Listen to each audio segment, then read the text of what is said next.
আমরা দেখতে পাচ্ছি ব্যাপক সমর্থন, ব্যাপক সারা ধানের শীষের পক্ষে, যারা তারেক রহমানের পক্ষে। আজকে এই সারা এটাই প্রমাণ করে যে এলাকার জনগণ আগামীতে ইনশাল্লাহ বিপুল ভোটে যারা তারেক রহমানকে নির্বাচিত করবেন।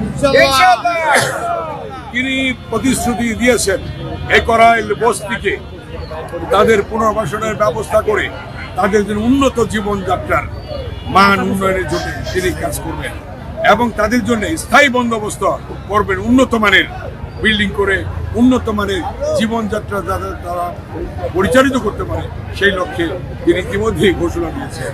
এই করাইল বস্তির অবস্থা আপনারা জানেন, তিনি গরিব দুঃখী মানুষের জন্য কাজ করেন।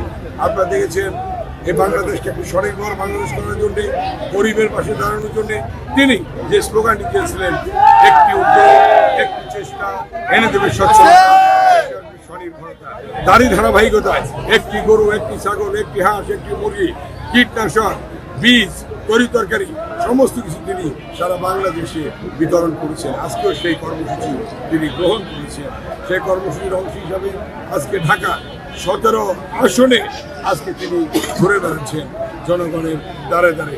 আজকে জনগণের পক্ষ থেকে, আমার মা বোনদের পক্ষ থেকে, এই এলাকার আমার শ্রদ্ধা মুরব্বীদের পক্ষ থেকে একটাই আওয়াজ উঠেছে, আগামী দিনে বিএনপি চেয়ারম্যান জনাব তারেক রহমানকে ইনশাআল্লাহ বিপুল ভোটে তাকে নির্বাচিত করবে এবং এই এলাকা তিনি বলেছেন সন্ত্রাস মুক্ত করবেন, এই এলাকা চাঁদাবাজ মুক্ত হবে, এই এলাকা মাদক মুক্ত হবে, এই এলাকা ভূমি দখল মুক্ত হবে এবং জনগণের শান্তির জন্য যা করবে।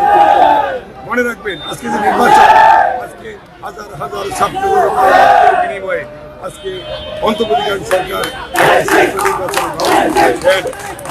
আজকে গণতন্ত্র ফিরে যেতে হলে নির্বাচনের বিকল্প নেই।